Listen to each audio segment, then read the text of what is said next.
Mi hermano robó mis ahorros para ayudar a su novia, y cuando todo salió mal, me culpó a mí, así que decidí irme de casa y mostrarles lo difícil que es vivir sin mí. Tengo 27 años, y durante años fui el sostén principal de mi familia. La vida cambió radicalmente cuando tenía 18 años. Mi papá, Marco, murió de un ataque al corazón mientras conducía su camión cerca de la frontera entre Nuevo México y Texas. Fue repentino. Un día estaba trabajando como siempre y al siguiente estábamos en un funeral. Mi mamá, Valeria, no sabía cómo manejar la situación. Había sido ama de casa toda su vida y de repente tuvo que enfrentarse a deudas, trámites legales y un futuro incierto. En ese momento también estaba mi hermano menor, Daniel, que tenía 16 años.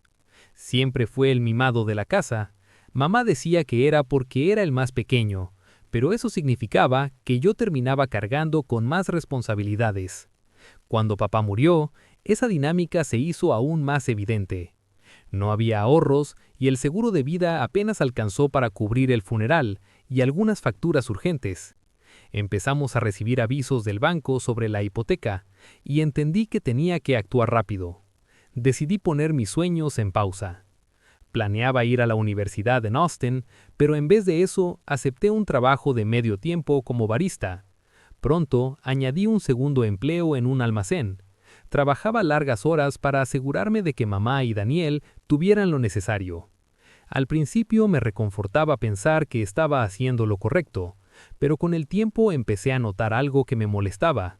Mientras yo sacrificaba todo, mamá y Daniel parecían no ver el esfuerzo. Mamá siempre justificaba a Daniel. Si no lavaba los platos, era porque aún estaba procesando la muerte de papá. Si no ayudaba en casa, era porque los chicos de su edad necesitan tiempo para encontrarse. Mientras tanto, yo apenas dormía y usaba cada centavo que ganaba para pagar cuentas, comprar comida y evitar que el banco nos desalojara. Las cosas empezaron a ir de mal en peor cuando Daniel cumplió 18 y conoció a Sabrina, su primera novia seria. Sabrina era, digamos, problemática. Siempre tenía grandes planes, pero nunca hacía nada para cumplirlos. Tenía miles de seguidores en Instagram y soñaba con ser influencer. Al principio parecía simpática, pero pronto quedó claro que solo quería aprovecharse de Daniel. Y él, por supuesto, estaba completamente cegado. Poco después de empezar a salir con ella, Daniel empezó a pedirme dinero con más frecuencia. Primero eran cosas pequeñas, como un regalo o llevarla a cenar, pero luego las sumas empezaron a crecer. Una vez me pidió $200 porque su auto necesitaba reparaciones urgentes. Más tarde descubrí que ni siquiera era su auto, sino el de Sabrina, y lo que arreglaron no era algo esencial, solo el aire acondicionado. Intenté hablar con mamá sobre esto, pero siempre defendía a Daniel. Es joven, Nicolás. Déjalo vivir un poco. Tú ya tuviste tu juventud, decía. Esa frase me dolía más de lo que ella entendía. ¿Mi juventud? ¿Cuándo exactamente disfruté yo de mi juventud? Desde que papá murió, había trabajado sin parar para mantenerlos a todos. No tenía tiempo ni dinero para salir, viajar o siquiera pensar en un futuro distinto. Todo mi mundo giraba en torno a asegurarme de que no perdiéramos la casa y que mamá y Daniel estuvieran bien. Pero el verdadero desastre ocurrió hace 6 meses. Durante casi un año había estado ahorrando para comprar un auto usado. Mi trabajo quedaba a más de 1 hora en transporte público, y tener un auto cambiaría mi vida. Podría hacer más turnos, ahorrar tiempo y energía, y finalmente sentir que avanzaba en algo.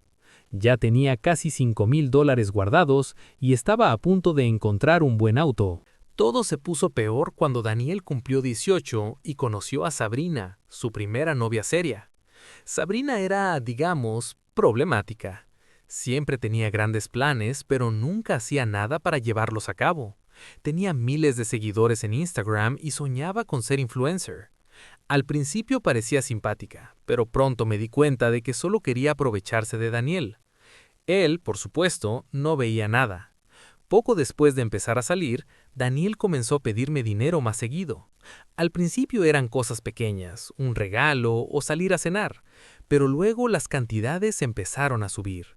Una vez me pidió $200 porque su auto necesitaba reparaciones urgentes. Después supe que ni siquiera era su auto, sino el de Sabrina, y lo que arreglaron no era nada importante, solo el aire acondicionado. Hablé con mamá, pero siempre defendía a Daniel. Es joven, Nicolás, déjalo vivir un poco. Tú ya tuviste tu juventud, decía. Esa frase me dolía más de lo que ella imaginaba. ¿Mi juventud? ¿Cuándo la disfruté yo? Desde que papá murió había trabajado sin parar para mantenerlos a todos.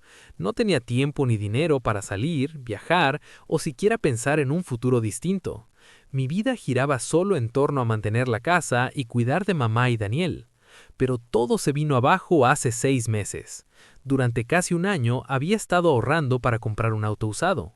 Mi trabajo estaba a más de 1 hora en transporte público, y tener un auto cambiaría todo. Podría hacer más turnos, ahorrar tiempo y energía, y sentir que avanzaba en algo. Ya tenía casi $5,000 guardados y estaba listo para comprar un buen auto. Quería que me explicaran cómo demonios podían hacerme algo así. Intenté mantener la voz calmada, aunque sentía que iba a explotar. Mamá suspiró como si fuera yo el que estaba exagerando. Nicolás, sé que estás molesto, pero entiéndelo. Sabrina estaba en una situación muy complicada. No podíamos dejarla en la cárcel. ¿Qué diría la gente de Daniel si su novia quedaba marcada por eso? Daniel levantó la vista de su teléfono con cara de aburrimiento. No es gran cosa, bro. Te devolveré el dinero eventualmente. Solo dame tiempo. Esa frase fue la chispa. Me levanté tan rápido que la silla cayó detrás de mí. ¿Eventualmente? ¿Me estás tomando el pelo, Daniel? No has trabajado ni un solo día desde que apareció Sabrina. Ni siquiera pagas tus cosas. Yo cubro todo. Y ahora encima te robas mis ahorros para ayudar a alguien que ni siquiera se preocupa por ti. Daniel solo se encogió de hombros. Sabrina me ama, Nicolás. Tú no lo entiendes porque nunca has tenido una relación como la nuestra. Quise gritarle, pero en vez de eso miré a mamá, esperando que por una vez tomara mi lado. No lo hizo.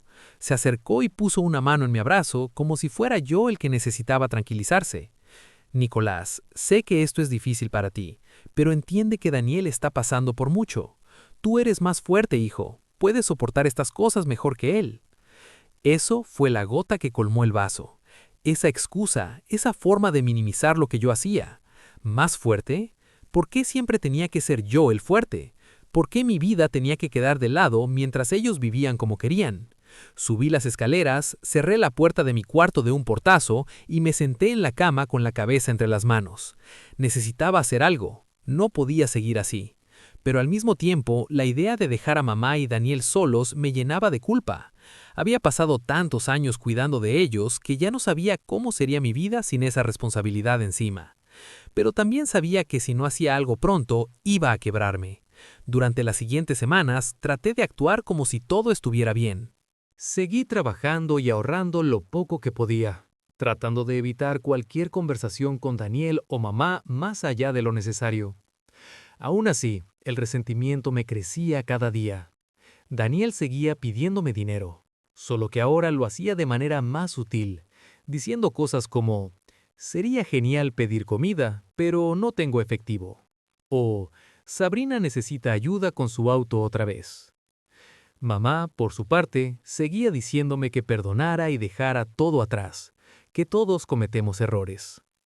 Un día, cuando volví del trabajo, encontré a Daniel y a Sabrina en la sala viendo televisión como si fuera su casa. Daniel estaba tirado en el sofá y Sabrina llevaba uno de los pijamas de mamá. Parecía que se había mudado sin avisar. «¿Qué hace ella aquí?», pregunté, cruzándome de brazos. Daniel apenas levantó la mirada. «Sabrina tuvo un problema con sus padres, así que se quedará aquí un tiempo». Miré a mamá, esperando que dijera algo, que pusiera un límite mínimo, pero solo se encogió de hombros. «No será para siempre, Nicolás. Además, tenemos espacio». Sentí un nudo en el estómago. Mi propia casa ya no se sentía como mía. Era como si todo lo que había construido, todo por lo que había trabajado, se estuviera desmoronando frente a mis ojos. Esa noche, después de pensarlo durante horas, tomé una decisión. Ya no podía seguir viviendo así. No importaba cuánto los quisiera, mamá y Daniel no iban a cambiar. Siempre encontrarían la forma de justificarlo todo y de seguir aprovechándose de mí. Yo me estaba hundiendo, tratando de salvarlos, y ellos ni siquiera querían salvarse a sí mismos. Decidí que me iría. Empezaría a buscar un lugar para mí, un espacio donde pudiera respirar y ser libre, donde solo tuviera que cargar con mi propia vida y no con la de todos. Esa decisión me dio un extraño alivio, como si de repente pudiera ver una salida. Pero antes de irme, quería dejarles claro lo que habían perdido al tratarme así. No solo me iría, también me llevaría conmigo todo lo que yo había comprado, todo lo que hacía que la casa siguiera funcionando. Si querían seguir viviendo como lo hacían, tendrían que aprender lo que era vivir sin mí. Decidir irme fue fácil. Hacerlo, no tanto. Había pasado tantos años sosteniendo a mi familia que de alguna manera parte de mi identidad estaba ligada a ese rol. Pero sabía que si quería recuperar mi vida, tenía que ser firme. Esa noche, mientras Sabrina veía una película en la sala y mamá estaba en su habitación, hice una lista mental de todo lo que había comprado con mi dinero a lo largo de los años. Electrodomésticos, muebles, utensilios de cocina, hasta algunos adornos.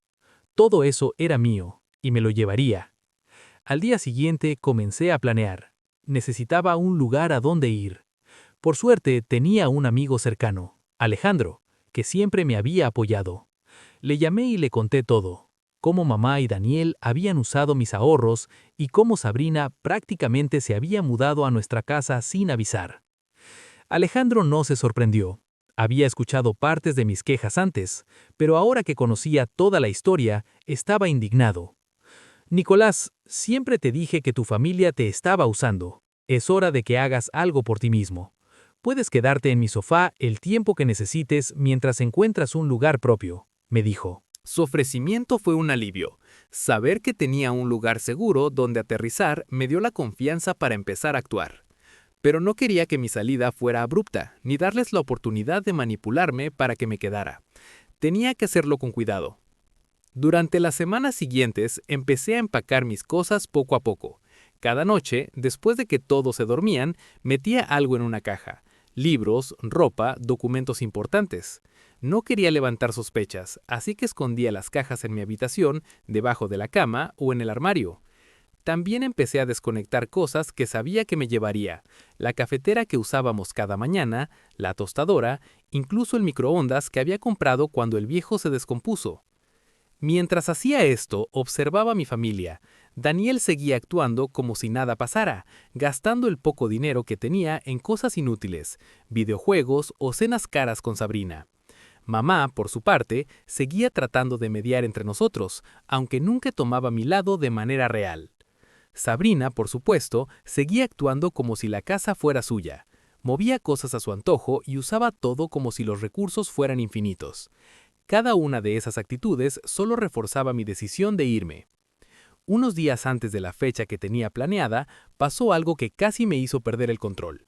Llegué a casa después de un turno larguísimo y encontré la sala completamente distinta. Sabrina había decidido redecorarla. Movió los muebles, tiró algunas cosas que ya no servían, según ella, y llenó el lugar de velas y cojines de su estilo. Entre lo que había tirado estaban un reloj que yo había comprado y una lámpara que había sido de mi papá desde antes de casarse con mamá. ¿Qué demonios es esto?, pregunté, respirando agitado. Sabrina estaba en el sofá, pintándose las uñas, y apenas levantó la vista. «Oh, Nicolás, necesitábamos un cambio. La sala estaba tan aburrida. Ahora se ve mucho mejor, ¿no crees?» Daniel salió de la cocina con una cerveza en la mano. «Relájate, bro. Sabrina solo está tratando de mejorar las cosas. No es para tanto». Lo miré sin creerlo. ¿Mejorar las cosas? Tiraste cosas que tenían valor sentimental para mí, y ni siquiera es tu casa. Sabrina rodó los ojos. «Por favor, Nicolás, era solo un reloj viejo, ni funcionaba bien». Quise gritar, pero respiré hondo y subí a mi habitación. En ese momento supe que no podía esperar más. Mi plan era quedarme una semana más para empacar bien todo, pero eso dejó de ser una opción. Tenía que salir de ahí cuanto antes. Esa misma noche llamé a Alejandro y le conté lo que había pasado. Me dijo que podía pasarme a buscar al día siguiente. Por suerte, ya tenía casi todo listo. Pasé el resto de la noche empacando lo que faltaba y desconectando los electrodomésticos que me iba a llevarme. Tenía en mente todo lo que iba a tomar: la cafetera, el microondas, la aspiradora, los utensilios de cocina y básicamente todo lo que había comprado para que la casa funcionara. También decidí llevarme el televisor. Lo había comprado para la familia, sí, pero si no valoraban mi esfuerzo, tampoco merecían usarlo. A la mañana siguiente, aprovechando que mamá estaba en el supermercado y Daniel había salido con Sabrina, llamé a un servicio de mudanza. Los cargadores llegaron en menos de una hora y me ayudaron a llevar todo al camión. Dejamos la casa prácticamente vacía. Solo les dejé lo básico: un colchón viejo, un par de sillas y algunos platos. Todo lo demás terminó en el camión. Antes de irme, dejé una nota sobre la mesa de la cocina. Era corta y directa: he cargado con esta familia durante años, sacrificando todo mientras ustedes tomaban lo que querían sin pensar en las consecuencias. Hoy decidí ponerme a mí primero. Se acabaron los días en los que yo hacía todo por ustedes. Les deseo suerte, porque la van a necesitar. Subí el camión sintiendo una mezcla rara de alivio y nervios. Era la primera vez en muchísimo tiempo que hacía algo solo por mí. Mientras nos alejábamos de la casa, me prometí que nunca más volvería a permitir que alguien me usara de esa forma. Y aún así, al ver cómo la casa quedaba atrás, sentía emociones que no sabía cómo procesar. Había pasado tanto tiempo sacrificándome por ellos que me costaba imaginar una vida sin esa carga constante en los hombros. Por un lado estaba la libertad, por el otro, ese pequeño nudo de culpa que se formaba en mi estómago. Pero sabía que esta decisión era necesaria para mí y para que mi familia, al fin, aprendiera a valorar todo lo que hice por ellos. Llegué al apartamento de Alejandro esa misma tarde. Me recibió con una sonrisa y una pizza, algo simple pero sorprendentemente reconfortante. Me ayudó a bajar las cajas y los muebles esenciales. Las cosas más grandes las guardaríamos en un depósito hasta que encontrara mi propio lugar, pero por ahora su sofá sería mi refugio. Esa noche, mientras comíamos pizza y veíamos un partido de fútbol, sentí una ligereza que casi había olvidado. Ya no tenía que preocuparme por pagar las cuentas de otros, ni soportar las exigencias absurdas de Daniel, ni lidiar con la pasividad de mamá. Por primera vez en años, mi tiempo, mi dinero y mis decisiones me pertenecían. La primera llamada de mamá llegó al día siguiente. No respondí. Sabía perfectamente lo que venía: súplicas mezcladas con culpa, intentos de manipulación emocional para hacerme volver. Después de varios intentos, dejó un mensaje de voz. Su tono iba de la furia a la desesperación. «Nicolás, ¿qué demonios has hecho? La casa está vacía. ¿Cómo esperas que vivamos sin las cosas que te llevaste? Llámame de inmediato». Tampoco respondí. Si lo hacía, terminaríamos en una discusión sin sentido. Daniel también llamó. Su mensaje fue más corto y menos diplomático. «¿Qué te pasa, bro? No puedes simplemente largarte y dejarnos así. Esto es ridículo». Lo ignoré igual. Durante los días siguientes, las llamadas y mensajes no pararon. Mamá intentaba apelar a mi responsabilidad, recordándome todo lo que había hecho por mí cuando era niño. Daniel alternaba entre insultos y súplicas. Incluso Sabrina dejó un mensaje cargado de sarcasmo, diciendo que esperaba que disfrutara de mi vida egoísta. Pero ninguno entendía que esto no era un arrebato, sino el resultado de años de abuso emocional, manipulación y desgaste. Mientras ellos lidiaban con su nueva realidad, yo comenzaba a construir la mía. Ese primer fin de semana, fuera de casa, empecé a buscar apartamentos en la ciudad. Encontré un departamento pequeño pero cómodo en un vecindario decente. El alquiler era un poco elevado, sí, pero ahora que no tenía que mantener a 3 personas más, podía permitírmelo sin temor a quedar en números rojos. Firmé el contrato ese mismo día y empecé a planear la mudanza. Alejandro me ayudó con las cajas y los muebles y en menos de 2 semanas ya estaba instalado en mi nuevo hogar. La primera noche en mi apartamento fue extraña, silenciosa. No había discusiones, ni quejas, ni peticiones de dinero. Solo yo, sentado en un sofá pequeño, comiendo ramen instantáneo y mirando la televisión. Y aún así, me sentía en paz, una paz que casi había olvidado que existía. Mientras yo empezaba a estabilizarme, las cosas en la casa no iban tan bien, según me contó un vecino. Daniel había intentado pedir dinero a otros familiares, pero después de años de evitarlo, Todo el mundo ya sabía cómo era y nadie quiso ayudarlo. Sabrina, por su parte, había decidido mudarse de vuelta con sus padres en cuanto se dio cuenta de que vivir en una casa prácticamente vacía no era tan estético como esperaba. Y mamá había tenido que buscar un trabajo.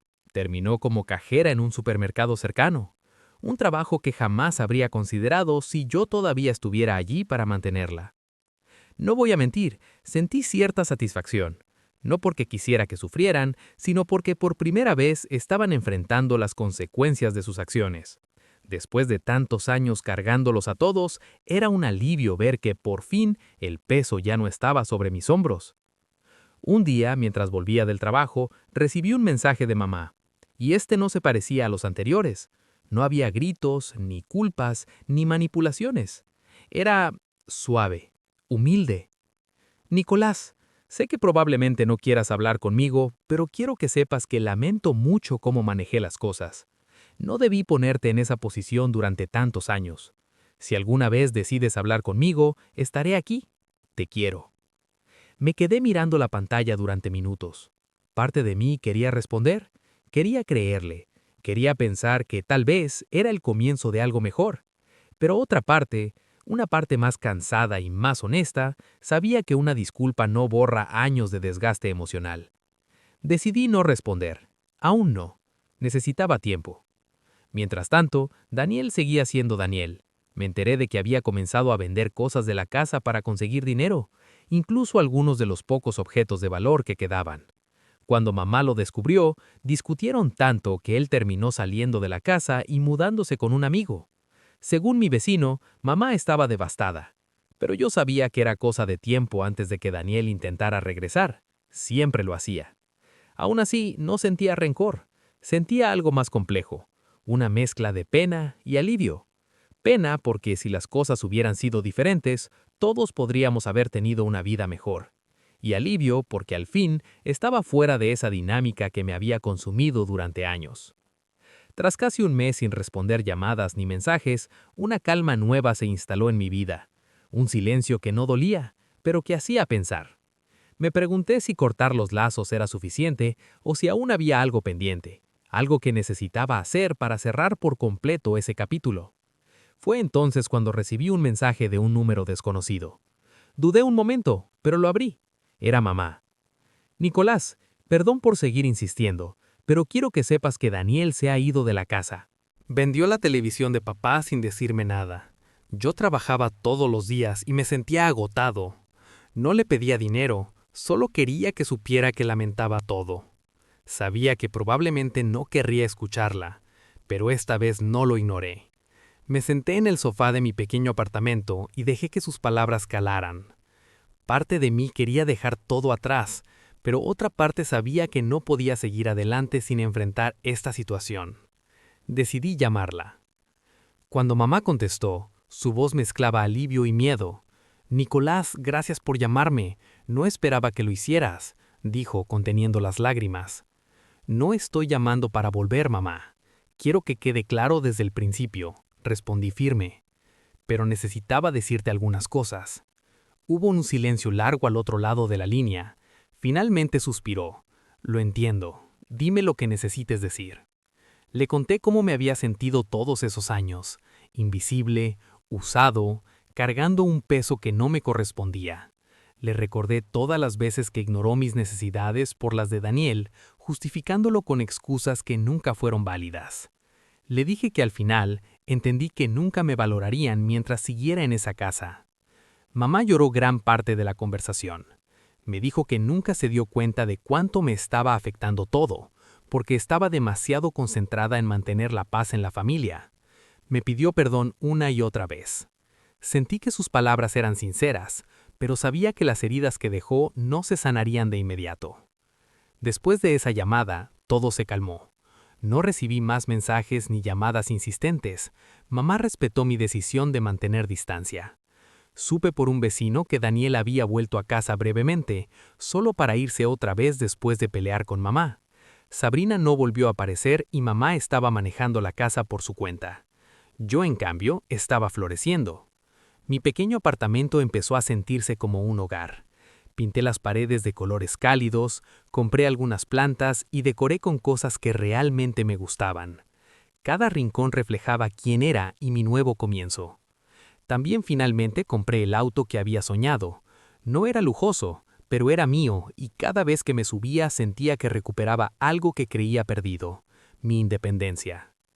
En el trabajo todo mejoró también. Sin el estrés de mi familia, podía concentrarme más y conseguí una promoción.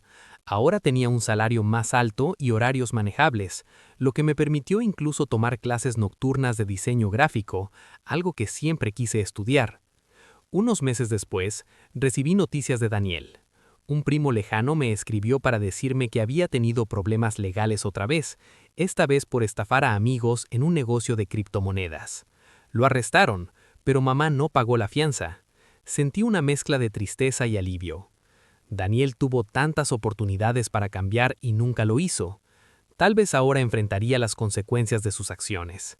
Por otro lado, mamá parecía estar encontrando su propio camino. Aunque no tenía la vida fácil que yo había sostenido, estaba aprendiendo a ser autosuficiente.